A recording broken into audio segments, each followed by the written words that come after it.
Right. ఈరోజు తెలంగాణకు రానున్నటువంటి లోక్సభ అగ్రనేత అని చెప్పొచ్చు. లేదంటే కాంగ్రెస్‌లో ఉన్నటువంటి అగ్రనేత, లోక్సభలో ఉన్నటువంటి ప్రధాన ప్రతిపక్ష నేత అయినటువంటి రాహుల్ గాంధీ. ఏదైతే మెస్సీతో కలిగినటువంటి ఫుట్బాల్ మ్యాచ్ ఏదైతే ఉందో, తెలంగాణ రాష్ట్ర సీఎం రేవంత్ రెడ్డి ఆడబోతున్నటువంటి ఉప్పల్ స్టేడియంలో డిసెంబర్ 13వ తారీఖున మెస్సీ రానున్న నేపథ్యంలో భారీగా పకడ్బందీగా ప్లాన్ చేసినట్టు కూడా సమాచారం అందుతోంది. నేను ప్రధాన ప్రతిపక్ష నేతగా రాహుల్ గాంధీ ఎన్నో కార్యక్రమాలకు తెలంగాణకి రావాల్సినటువంటి పరిస్థితి ఉన్నప్పటికీ ఏ ఒక్క ప్రోగ్రాంకి రాకుండా, లేదంటే కులగణ కావచ్చు, బీసీలకు సంబంధించినటువంటి అంశం కావచ్చు, లేదంటే రిజర్వేషన్ అంశం కావచ్చు, ఏ ఒక్క అంశానికి సంబంధించినటువంటి ప్రోగ్రాంకి రాకున్నా సరే కేవలం ఫుట్బాల్ మ్యాచ్ ఆడుతున్నటువంటి రాహుల్ గాంధీ గారు వీక్షిస్తారని చెప్పేసి కూడా అక్కడ ఉన్నటువంటి కాంగ్రెస్ వర్గాలు చెప్తున్నటువంటి పరిస్థితి. అయితే ఏదైతే ఢిల్లీ పర్యటన ముగించుకున్నటువంటి సీఎం రేవంత్ రెడ్డి ఢిల్లీ పర్యటన ముగించుకొని పార్లమెంట్ ఆవరణలో కొంత మీడియా సమావేశంలో తను మాట్లాడుతున్నటువంటి కొన్ని అంశాలు చూద్దాం. నిజంగా నేను మెస్సీతో ఆడుతున్నటువంటి స్నేహపూర్వకమైనటువంటి మ్యాచ్ ఆడుతున్నాను కాబట్టి తను ఒక ఫుట్బాల్ ప్లేయర్ ఒక గొప్ప స్థాయిలో చేరుకున్న తర్వాత ప్రపంచంలో ఫుట్బాల్ ఆటగాళ్ళంతా కూడా మన తెలంగాణకు వచ్చిన తర్వాత 5 కోట్లతోటి కూడా అక్కడ ఉన్నటువంటి గ్రౌండ్ని ఏర్పాటు చేసి ప్రాక్టీస్ మ్యాచ్ ఆడుతున్నటువంటి నేను ఎన్నో పుకార్లు క్రియేట్ చేస్తున్నారు వాళ్ళకి నేనేం చెప్పేది లేదు. ఇది రాష్ట్ర ప్రభుత్వం నిర్వహించేటువంటి ప్రోగ్రాం కాదు, కేవలం ప్రపంచ ఫుట్బాల్ ఆటగాళ్ళు వస్తున్నారు కాబట్టి, అందులో మెస్సీ వస్తున్నారు కాబట్టి మేమంతా కూడా స్నేహపూర్వకంగా ఆడేటువంటి మ్యాచ్ అని చెప్పేసి చెప్తున్నారు. నేను రాహుల్ గాంధీని, ప్రియాంక గాంధీని వాణిని మాత్రమే పిలవకుండా ఢిల్లీలో కలిసినటువంటి ప్రతి ఒక్కరి కూడా నేను ఆహ్వానించానంటూ కూడా మీడియా ముఖంగా చెప్పారు. దీన్ని బట్టి చూసుకున్నట్లయితే కాంగ్రెస్ అగ్రనేత అయినటువంటి రాహుల్ గాంధీ ఎన్నో ప్రధాన ప్రతిపక్ష నేతగా ఉన్నటువంటి ఎన్నో బీసీ కులగణ కావచ్చు, లేదంటే గర్జన కావచ్చు, లేదంటే బీసీలకు సంబంధించినటువంటి రిజర్వేషన్ కావచ్చు, లేదంటే తెలంగాణలో చేపట్టినటువంటి ప్రముఖమైనటువంటి తెలంగాణ అగ్రనేతలు పిలిచిన రానటువంటి ప్రోగ్రాంకి మెస్సీ యొక్క ఫుట్బాల్ మ్యాచ్ని వీక్షించడానికి మాత్రమే కొన్ని గంటల సమయం పాటు ఇక్కడ వస్తున్నారంటూ కూడా వార్తలు వస్తూనే ఉన్నాయి. అయితే దానికి సంబంధించినటువంటి రాహుల్ గాంధీ గారి పర్యటన ఎలా ఉందంటే, ముఖ్యంగా ఏదైతే అక్కడి నుంచి ఢిల్లీ నుంచి రానటువంటి తను దాదాపు మధ్యాహ్నం 2:15 ఢిల్లీ నుంచి ప్రత్యేక విమానంలో తెలంగాణకు చేరుకుంటారు. ఏదైతే హైదరాబాద్ శంషాబాద్ ఎయిర్పోర్ట్లో ఉన్నటువంటి అంతర్జాతీయ విమానాశ్రయానికి దాదాపు 4:15 చేరుకుంటారు. అక్కడి నుంచి రోడ్డు మార్గంలో బయలుదేరి 5 గంటలకు ఫలక్నామా ప్యాలెస్లో కొంచెం అక్కడ చేరుకుంటారు. అక్కడి నుంచి కొంచెం తనకున్నటువంటి ఫ్రెషప్స్ కావచ్చు, లేదంటే అక్కడ ఉన్నటువంటి కొంతమంది మీటింగ్ వాళ్ళతో ఏర్పాటు చేసి అక్కడే నుండి 2 గంటలు విశ్రాంతి, చెప్పాను కదా, రెస్ట్ తీసుకున్న తర్వాత కరెక్ట్గా రాహుల్ గాంధీ అర్ధరాత్రి 7:15 నేరుగా అక్కడ ఉన్నటువంటి ఉప్పల్ స్టేడియంని బయలుదేరుతారు. సరిగ్గా 8 నుంచి 8:10 వరకు కూడా 8 గంటల లోపే చేరుకోవాలంటూ కూడా పకడ్బందీగా అక్కడ ఉన్నటువంటి పోలీస్ యంత్రాంగం కావచ్చు, లేదంటే ఇంటెలిజెన్స్ డిపార్ట్మెంట్, ట్రాఫిక్ డిపార్ట్మెంట్ అంతా కూడా పకడ్బందీగా ప్లాన్ చేసినటువంటి పరిస్థితి. 7:55 నుంచి 8 గంటలకు ఫుట్బాల్ మ్యాచ్ని వీక్షించడానికి ఉప్పల్ ఇంటర్నేషనల్ స్టేడియంలో రాహుల్ గాంధీ చేరుకుంటారు. మెస్సీ టీంతో రేవంత్ ఆడుతున్నటువంటి స్నేహపూర్వకమైనటువంటి మ్యాచ్ ఏదైతే ఉందో దాదాపు ఆ 20-25 నిమిషాల ఫ్రెండ్లీ మ్యాచ్ని కూడా వీక్షిస్తారు. అగ్రనేతలు రాహుల్ గాంధీతో పాటు ప్రముఖులు కూడా వీక్షిస్తారు. అక్కడి నుంచి ఆ తర్వాత నేరుగా 9:15 శంషాబాద్ విమానాశ్రయానికి రోడ్డు మార్గంలో చేరుకుంటాడు.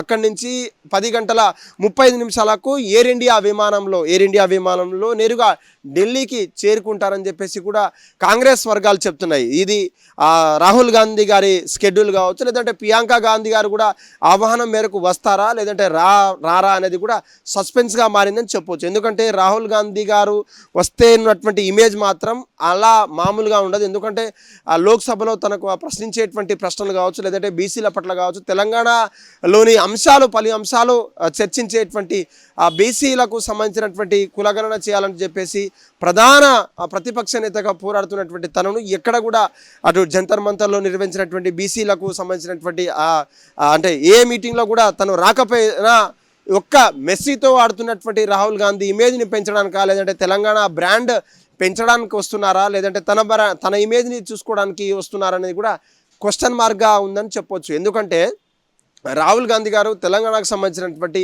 అనేక అంశాల మీద మాట్లాడారు. ఎందుకంటే కాంగ్రెస్ పార్టీ రాజకీయంలో అంటే ఉనికి ఉన్నప్పటికీ తనకున్నటువంటి పర్సనాలిటీ కావచ్చు, తనకున్నటువంటి ఇమేజ్ కావచ్చు అంతా ఇంత కాదు. ఒక్కసారిగా తెలంగాణకి వచ్చిన తర్వాత జోడో యాత్రతో ఎంతో కొంత క్రేజ్ తెచ్చిపెట్టినటువంటి కాంగ్రెస్ పార్టీ నాయకులకు కావచ్చు, లేదంటే అక్కడ ఉన్నటువంటి రిజర్వేషన్ కావచ్చు, లేదంటే బీసీలకు హమ్ కిత్నా హే హమార్కు ఉత్నా హే అంటూ కూడా కీలకమైనటువంటి అంశాన్ని లేవనెత్తినటువంటి అగ్రనేత ఈ యొక్క మ్యాచ్ ఓన్లీ ఫుట్బాల్ మ్యాచ్లకే చూడడానికి వస్తున్నారు, లేదంటే వీక్షిస్తున్నారంటే దీంట్లో ఏదో మతలబు ఉందంటూ కూడా చెప్తున్నారు. ఫలక్నామాలో దాదాపు 2 గంటల సమయం అక్కడ ఉన్నటువంటి వాళ్ళతో అగ్రనేతలతో కావచ్చు, లేదంటే ప్రధానమైనటువంటి నాయకులతో ఎలా మాట్లాడతారు, లేదంటే వాళ్ళకు ఉన్నటువంటి విశ్రాంతిలో ఎవరెవరు కీలక నాయకులు కలుస్తున్నారు. మొన్న అఖిలేష్ యాదవ్ కూడా వచ్చినటువంటి పరిస్థితి, ఫార్మర్ సీఎం అయినటువంటి యూపీలో సీఎం అయినటువంటి తను కూడా వచ్చి వాళ్ళకు ఉన్నటువంటి దిశానిర్దేశం చేశారని చెప్పేసి కూడా హైదరాబాద్లో భారీగా వినిపిస్తున్నాయి. అక్కడ కాంగ్రెస్ నేతలతో మాట్లాడిన తర్వాత కూడా కేటీఆర్ గారు కావచ్చు, లేదంటే బీఆర్ఎస్ నాయకులు ఉన్నటువంటి ఉత్తమమైనటువంటి నాయకులను సెలెక్ట్ చేసుకొని మరి వాళ్ళతో ఉన్నటువంటి నాయకులతో ప్రెస్ మీట్ కూడా పెట్టడం జరిగింది. రానున్న రోజుల్లో బీఆర్ఎస్ఏ కూడా అంటే పొజిషన్లో వస్తుంది, లేదంటే మీరు ఎవరు అదే పడొద్దు, ఆ రోజులే బాగున్నాయని చెప్పేసి కూడా మీడియా ముఖంగా అఖిలేష్ యాదవ్ కూడా చెప్పినటువంటి మాట, దాన్ని ఎలా ఓవర్కమ్ చేస్తారు. అదేవిధంగా సమాజ్వాదీ పార్టీ అయినప్పటికీ ఒక బీసీ బిడ్డగా వచ్చినటువంటి తనను ఏ విధంగా రిసీవ్ చేసుకుంటారు, లేదంటే బీసీలకు సంబంధించిన లేవనెత్తినటువంటి ముఖ్యమైనటువంటి విషయం లేవనెత్తినటువంటి రాహుల్ గాంధీ కేవలం ఈ యొక్క పర్యాటక ఈ యొక్క రాక కేవలం పొలిటిక్స్కే కాకుండా కేవలం మ్యాచ్ పరంగా మాత్రమే ఉంటుందా, లేదంటే రాహుల్ గాంధీ గారు కేవలం మెస్సీతో ఆడేటువంటి స్నేహపూర్వకమైనటువంటి 20-25 నిమిషాల మ్యాచ్ కోసమే ఇంత హడావిడిగా తెలంగాణకి రానున్నారా అనేది కూడా కీలకమైనటువంటి అంశం అని చెప్పుకోవచ్చు. తెలంగాణలో ఇది కాస్త కొంచెం చర్చనాంశంగా మారినప్పటికీ ఎంతో కోట్ల ప్రజల ధనాన్ని వృధా చేసినటువంటి తెలంగాణ రాష్ట్ర ప్రభుత్వానికి ఎలా బుద్ధి చెప్పాలో మాకంతా తెలుసు. మెస్సీ ఏంది, గెస్సీ ఏంది, లేదంటే గుంపు మేస్త్రితో మెస్సీ ఏంది, మెస్సీ వర్సెస్ మేస్త్రి ఏంది అంటూ కూడా అనేక మంది సోషల్ మీడియా వేదికగా అనేక మంది బీఆర్ఎస్ నాయకులు తమ వాదనలు వినిపించినప్పటికీ అదేది కూడా పట్టించుకోకుండా ఎన్నో కోట్ల రూపాయలు మెస్సీతో ఫోటో దిగాలంటే దాదాపు అన్ని జిఎస్టీలతో కలిపి 9.95 నుంచి 10 లక్షల వరకు కూడా ఖర్చు చేస్తారు. ఒక్క నిమిషం తనకున్నటువంటి స్కెచ్ పెన్తో సైన్ కావచ్చు, సెల్ఫీ కావచ్చు, లేదంటే ఒక షేక్ హ్యాండ్, ఇవి మాత్రమే 3-4 మాత్రమే అంశాల మీద దాదాపు 10 లక్షలు, అది కూడా 100 మందికి మాత్రమే కీలకమైనటువంటి రిజిస్ట్రేషన్ చేసుకున్న తర్వాత మెస్సీతో పకడ్బందీగా ప్లాన్ చేసినటువంటి ఆయనకు ఎన్ని కోట్లు ఖర్చు పెట్టాల్సినటువంటి అవసరం ఏంది?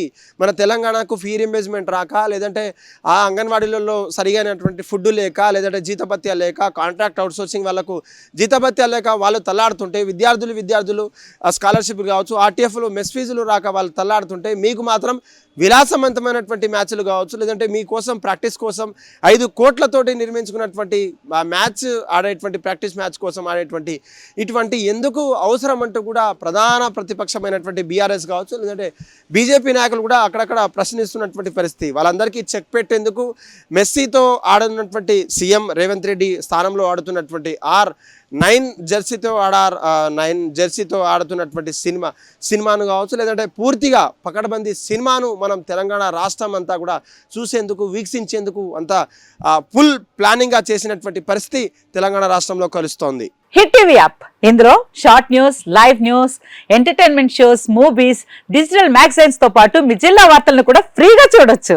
ఇంకెందుకు ఆలస్యం, వెంటనే హిట్ టీవీ యాప్ ని డౌన్లోడ్ చేసుకుని ఫ్రీగా ఎంటర్టైన్మెంట్ పొందండి. Hit TV app. Hit TV app. Please download hit TV app. Hit TV app ని ఫ్రీగా డౌన్లోడ్ చేసుకుని ఎంజాయ్ చేయండి. మీకు నచ్చిన ఎంటర్టైన్మెంట్ కోసం హిట్ టీవీ యాప్ ని ఫ్రీగా డౌన్లోడ్ చేసుకుని ఎంజాయ్ చేయండి. హిట్ టీవీ యాప్ ని డౌన్లోడ్ చేసుకుని ఆస్వాదించండి, ఆశీర్వదించండి. ఇంతమంది సెలబ్రిటీలు హిట్ టీవీ యాప్ ని డౌన్లోడ్ చేసుకోండి అని చెప్తున్నారంటే ఎంత మంచి యాప్ ఆలోచించండి. అమెరికాలో చదవాలనుకునే వాళ్ళకి విశ్వసనీయమైన పేరు మన శౌర్య కన్సల్టెన్సీ. UK లో 1 year masters, 2 years work permit up to 5 years visa. Contact Saurya Consultancy. Contact 89851 89851.